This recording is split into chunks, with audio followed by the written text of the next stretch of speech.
Meie järgmine esineja on Rein Taagepera. Rein Taagepera on nii California Arvini ülikooli kui Tartu Ülikooli professor ja politoloog. Rein on üks olulisemaid artikleid just tänase teema võtmes. Ilmus 30. augustil 2005, seega palju see teeb nüüd 12,5 aastat tagasi. Pealkirjaga Rein Taagepera demograafiline vetsupott, millest on saanud omamoodi metafoor meie rahva hääbumisohule. Ja ta ütles nii, demograafiline auk on selline auk, mille põhjas on omakorda auk.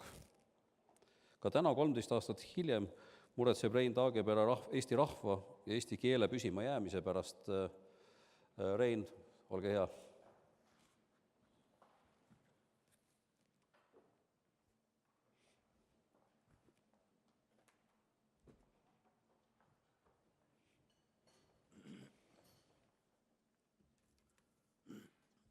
Head sõbrad, see on mulle suur au olla kutsutud siia Tuulelohesse asju arutama.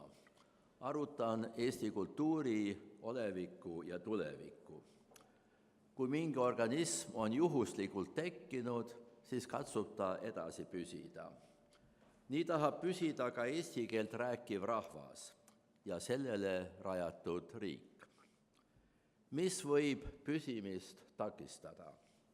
Esiteks, rünnak väljaspoolt. Teiseks, nii vilets olme, et surrakse varakult või põgedetakse mujale.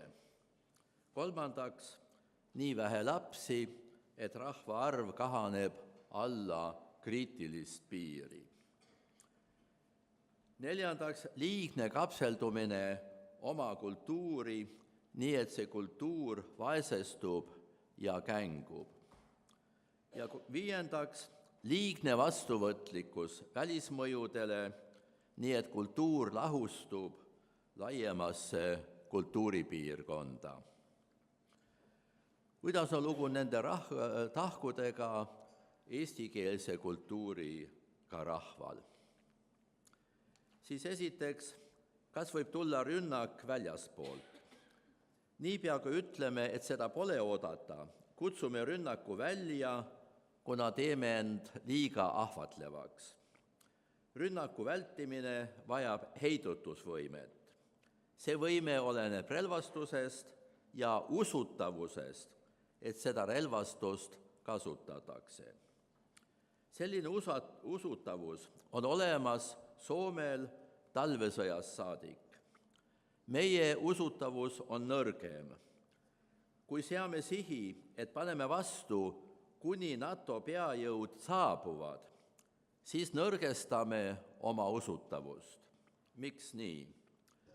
Sest siis arvab ründaja, et tarvitseb vaid nõrgestada meie usku, et NATO sekkub ja juba me alistume vastupanuta, nii nagu 1939. Ja usku NATOsse on võimalik osavate nõksudega nõrgestada. Me peame laskma välja paista, et paneme vastu mis iganes. Ja õnneks on meie ajaloos midagi, mis seda usutavaks teeb. See on sõjajärgne metsavendlus.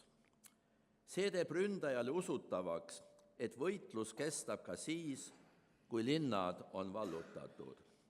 Ja ründaja teab, et see, kes end ise aitab, seda on sunnitud aitama ka NATO. Jah, sõjajärgne metsavendlus polnud asjata. Ta on meie heidutuse peamine tala. Sellise rahva vastupanu peab tõsiselt võtma. Aga mis on minu enda usutavus, kui ajan nii vaprat juttu suust välja? Minul on kerge sellist juttu rääkida, aga ma räägin ikkagi. Teiseks, kas me olme on vilets? Me olme on hea võrreldes maailma keskmisega. Olme on ka läbilõikes parem, kui ta oli 40 aasta eest, kuigi mitte kõigil. Ütleksin, et kolmandikul rahvast on elu ebakindlam kui 40 aasta eest. Siis oli häda, et ei saanud olla omaenda õnne sepp. nüüd on häda, et pead olema omaenda õnne sepp 24 tundi päevas ja see kurnab. Peamine on, et me olme jääb alla läänenaabrite omale, nii et maalt lahkujaid on liiga palju. Kuidas üldist jõukust tõsta, seda teate teie. Kuidas ka rahva vaesem kolmandik sellest osa saaks, on keerulisem küsimus. Küllap kõrgemad palgad aitaksid inimestel kodumaale jääda. Jällegi on minul kerge seda öelda. Aga kõrgemad palgad kahandavad tööjõu voolavust ja voolavus on kulukas. Nii et võib-olla mõnes sektoris kõrgemad palgad tasuksid end ära. Me olme jääb alla läänenaabrite omale mitte ainult jõukuse poolest, vaid ka sõbralikkuse poolest.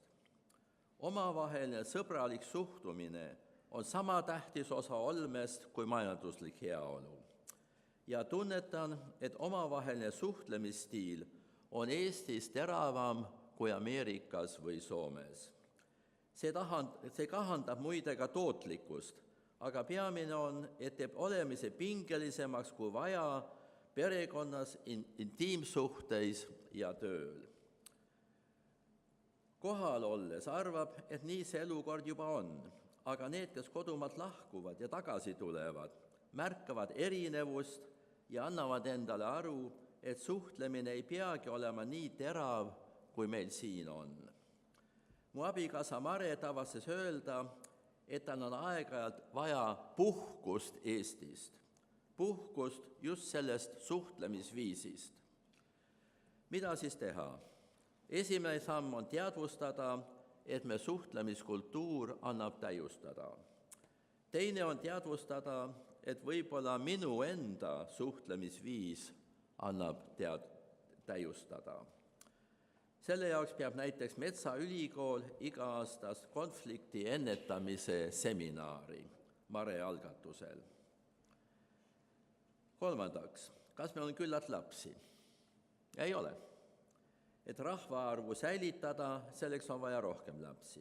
See on teadvustatud. Põhjusi nähakse majanduslikul tasandil ja on siis ka ette võetud samme, nii nagu 3. lapse toetuse tõst. Aga veelgi rohkem on vaja nihet kuvandis, kui suur on normaalne perekond. Vajalik norm, mille poole pürgida, on 3 last perekonnas. Saab aru, et paljud tublid inimesed sinna ei jõua, aga demograafiline latt on seal, kus ta on, 3 last. Praegu surub kultuur peale hoopis 2 või koguni 1 lapse normi. Kuidas ta seda peale surub? Kultuur teeb seda näidates pilte perekonnast, kus vanemaile lisaks on ainult 1 või 2 last, aga mitte kunagi 3. Sama kordub raamatuis ja teleprogrammides. Peakurjategija on olnud Oskar Lutsu Kevad.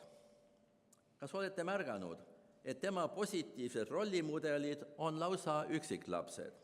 Üksiklapsed on nii Arno kui ka Toots. Ainult Teelel on ka pisike tüütu õde. Sõna vend paistab olevat Paunvere koolis võõrsõnaks. Ühe erandiga leidub siiski 1 korraliku laste arvuga pere. Rätsep Kiire oma, aga nemad on tehtud naerualuseks. 100 aastat on Lutsu Kevad teinud meile juba noorest peast võimsat ajupesu, ülistades 1-lapselisust ja halvustades 3-lapselisust. Kui tihti peavad 3 lapse vanemad Rätsep Kiire kombel kuulma, oi, küll teil on palju lapsi, selge alatooniga, et neid lapsi on liiga palju. Head sõbrad, selline ühiskondlik surve langetab laste arvu veel palju võimsamalt kui majanduslikud kaalutlused. Mida siis teha? Tuleb teadvustada, et meil on tehtud ajupesu vales suunas. tuleb julgustada 3 lapse vanemaid vastama vastusurvega. Oh ei, meil on paras arv lapsi, kas teil ei olegi? Kas öelda, kas teil ei olegi, kõlab liiga ründavalt. Kas see kõlab nagu teistele ettekirjutuse tegemine, et neil peaks olema rohkem lapsi? Aga siis peame ründavaks pidama ka seda õudselt tavalist väljendit, oi, küll teil on palju lapsi. See on ju ettekirjutus, et lapsi oleks pidanud olema vähem. Ühiskondlikul tasandil tuleks teadlikult lisada piltidele ja juttudele 3. laps. Kas see oleks tegelikkuse lakeerimine? Ei. 3 ja 4 lapse perekonnad on ju tegelikkuses olemas. Vastupidi, seni on neid piltidelt ja juttudest välja lakeeritud. Kes teist on lapsena lugenud Ellen Liidu Pilleriini? Palun tõstke käsi. Tänan. Jah, Ellen Liit pakkus mõnelegi teist rollimudelina 5-aastast Pilleriini, kelle õdesid vendi pole ega ka ilmselt enam ei tule. Aga mitu last oli Ellen Liidul enesel? Päris mitu. Ometigi temagi ei kirjutanud mitmelapselise pere rõõmudest. Selleks pidime laenama Rootsist Bullerby lapsed. See on ühiskondlikul tasandil. Isiklikul tasandil on soovitav avastada, kui palju rõõmu pakub 3 lapsega tegelemine.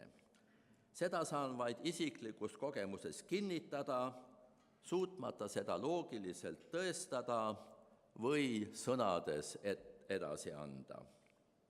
Kui see arusaam on olemas, siis saab lapsi juurde rõõmutseda, selle asemel, et lapsi juurde muretseda. 4. Kas meil on liigset kapseldumist oma kultuuri, nii et see kultuur vaesestub? Seda muret meil küll ei ole. Oleme osanud hoida oma pärimust au sees, samal ajal liikudes edasi. Igal pool see niimoodi ei ole. On kultuure, mis on sedavõrd asunud enesekaitsesse, et see kahjustab neid.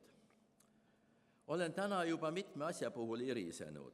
Nüüd on rõõm nentida, et midagi toimib meil väga hästi. Peaksin sellest pikalt rääkima, nii et saaksime sellest kaua mõnu tunda. On aga inimlik, et nendin seda toredat olukorda ainult lühidalt ja siirdun edasi keerulisema juurde. Ja nimelt 5. Kas oleme liiga vastuvõtlikud välismõjudele, nii et meie kultuur lahustub ülemaailmses? See on ulatuslik teema, milles puudutan vaid ühte lõiku, nimelt igapäevane keel. Oli aeg, kus siin vene keelt peale suruti. Ei läinud läbi, lükka nii palju kui tahad. Tekitas vastusurvet. Kas on lugu nüüd nii, et inglise keel võtab üle, lükka nii vähe kui tahad? Ta ei tekita vastusurvet, sest nähtavat survet pole. Inglise keel imbub sisse vaikselt ja magusalt. Täiesti uue olukorra on toonud nutitelefon. Aegade jooksul omandasid eestlaste lapsed enne emakeele ja siis kunagi hiljem võis teisi keeli juurde tulla.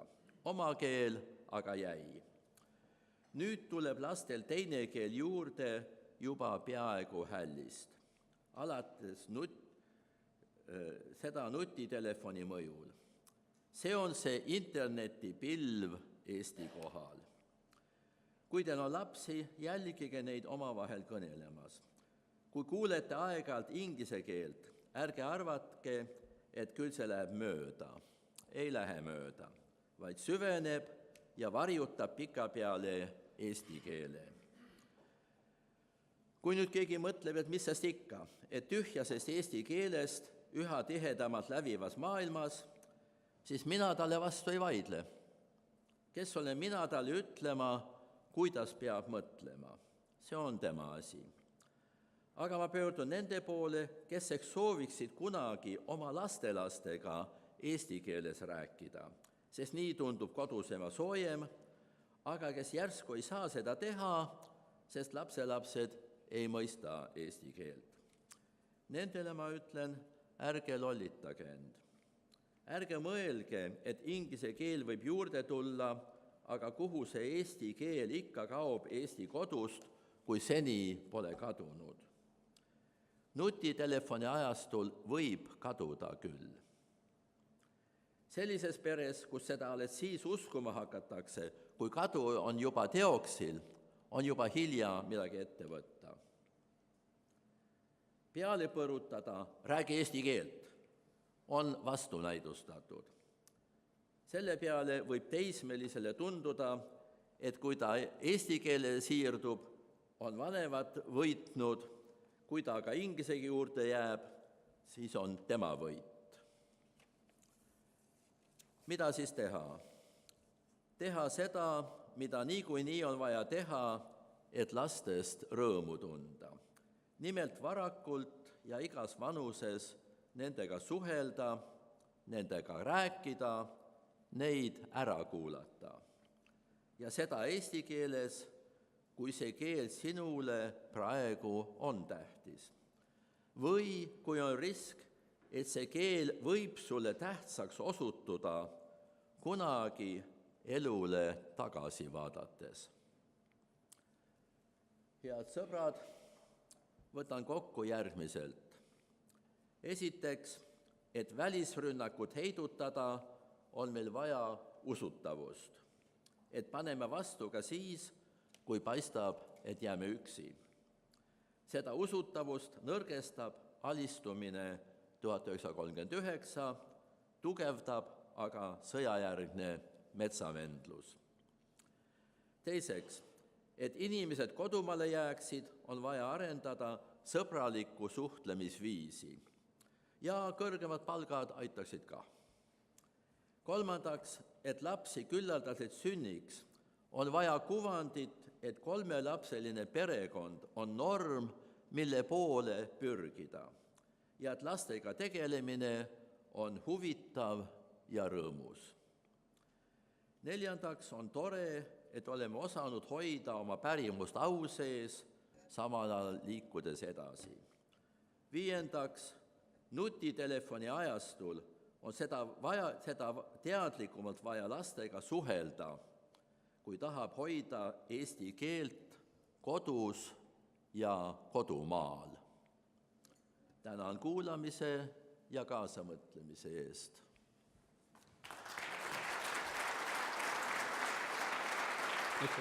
Võib-olla on küsimusi ka.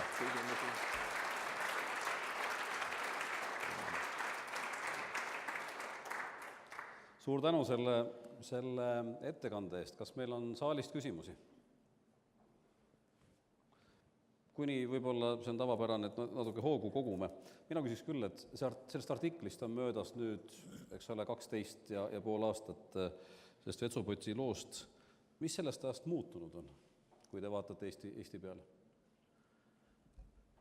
Muutunud on, et me vahepeal sündimus tõusis natuke, virvendusena sellest, mis juhtus 25 aastat varem, ja praegu on ta uuesti langemas, püsimas, aga püsimas tasemel, mis ei saavuta rahvaarvu püsimist. Nii et praegu võib rõõmu tunda, et on parem kui mõnedel naabritel või ka Lääne-Euroopas, aga meie rahvaarv on üks väiksemaid Euroopas ja meie langeme allapool kriitilist massi, et omakeelset kultuuri ülal hoida enne teisi.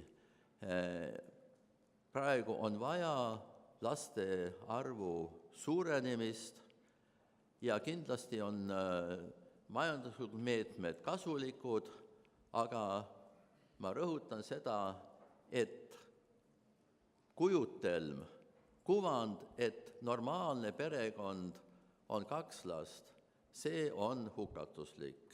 Ja et me peame teadlikult kujundama uut kuvandit, et kuhu pürgida, ka kui me sinna ei jõua, on 3 lapse perekond.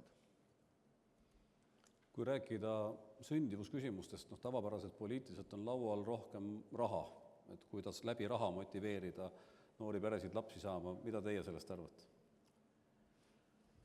Rahaga kõike ei saavuta ja on oluline, kuhu seda paigutada seal, kus ta kõige rohkem saavutab. Selles suhtes see, et on rõhku pandud just kolmanda lapse toetuseks, lootuses, et esimene ja teine ikkagi kuidagi ilmale tulevad, see on ühe tõhusa punkti ära tajunud. Aga peamine on arusaam, et lapsi ei ole vaja muretseda, vaid rõõmutseda. Ja selles suhtes nüüd ma räägin omaenda kogemustest. Kui meil Marega esimene laps sündis, siis mõned sõbrad imestasid, et ma lastega tegelesin, sest tundus, et ma olen selline raamatuinimene, kes hakkab lapsega tegelema alles siis, kui see oskab raamatut lugeda.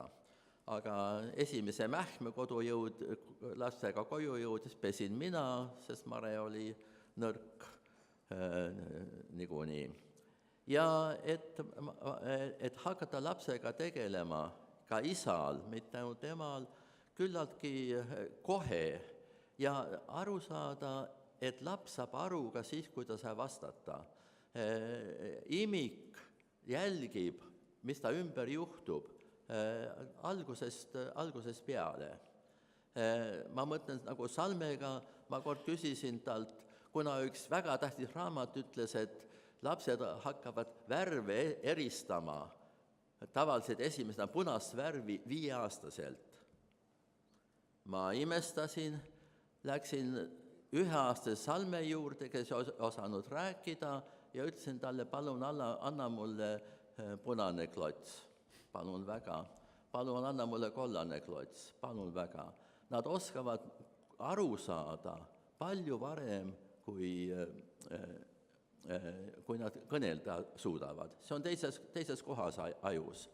Ja sellega, et varakult hakata lapsega suhtlema, sellega tuleb rõõm juurde sellele tülinale, et peab ka tagumikku pühkima ja öösel üles tõusma, et pudelit või rinda anda. Varakult tegelema hakata lastega, et siis tuleb ka see rõõmutunne, mis lubab rõõmuga minna teise lapse juurde ja et 3. laps tõstab majanduskulusid õige vähe ja tegelikult kergendab mõnel määral vanemate tööd, sellepärast et ühe lapsega keegi, ema või isa peab temaga kogu aeg tegelema, teda lõbustama. Teine laps, suur tänu, tema lõbustab ennast ja teist last. Ja 3. laps meil vähemalt õppis märksa varem rääkima kui esimesed, sest kaks lobisid koos. 3. laps on palju kergem majanduslikult ja pingutuse poolest. Ja tõesti rõõm on neid jälgida, kui viitsib neid jälgida, et mida nad jälle uuesti uut teevad. Aitäh. Meil on küsimus. Karin, palju sul lapsi on? 2. Minu nimi on Karin Madisson ja olen advokaadibüroo Sorainen partner. Ja kui ma viisin 2 poissi suvel Võrumaale laagrisse, siis tõesti ma imestasin, et nad rääkisid pool oma jutust inglise keeles. ja kui ma küsisin nende käest, et kuulge, et see pole eesti keel, et mis te räägite, et miks te eesti keelt ei kasuta ja et mis teie lastest saab, et kui teie pool juba räägite eesti keel ja inglise keel segamini, et kuidas siis, mis teie lapsed õpivad, et kas nemad on siis täiesti nagu ingliskeelsed. Ja siis nad ütlesid, et tüdrukutega ei pidanud nii hull olukord olema, et poisid räägivad rohkem. Aga minu küsimus on selline, et mis on teie arvamus? Meil oli eelmisel aastal oli startupide konverents Latitude, kus Eesti president kutsus üles Eestis alustama inglise keele õpet juba lasteaedades ja ütles, et ta väga imestab, et seda ei ole siiamaani tehtud, et mis meil viga on. Kuidas teie sellesse suhtute? Aitäh! Kõige respektiga see meenutab nõukaaegseid Moskva soove vene keel sisse viia esimeses klassis või lasteaias. Ja see on see asi, et vene keelt suruti peale nii räigelt, et tuli vastureaktsioon. Ja nüüd on hoiakud, et veel varem seda sisse tuua, kui nutitelefoni ja teiste äppide mõjul lapsed omandavad inglise keele juba enne, kui lasteaeda jõuavad. Et nad inglise keelt ei omanda. Esimese lapsega Delaware'is USA-s panime ta varakult lasteaeda selleks, et ta eesti keelt omandaks. Leidsime, et liiga vara, nii noored lapsed üldse ei suhtle üksteisega, nad mängivad üksteise kõrval. Ja et inglise keelt küllalt vara ei tuleks, teise lapsega enam ei muretsenud, kolmandaga veel vähem, see tuleb neil praegu nutitelefoni mõjul liigagi kiiresti. Nii et mu selge vastus on ei, seda ei peaks tegema, seda ei ole vaja, nad saavad inglise keele küllalt varakult selgeks selleks ajaks, kui seda neil vaja läheb. Aitäh! Nüüd me kahjuks praegu rohkem küsimusi ei võta, sest me peame edasi minema ajakavaga. Julgustan teid järgmistele esinejatele kohe oma küsimused esitama, nii et siis jätke mind vahele. Aitäh veel kord, Rein, selle ettekande eest!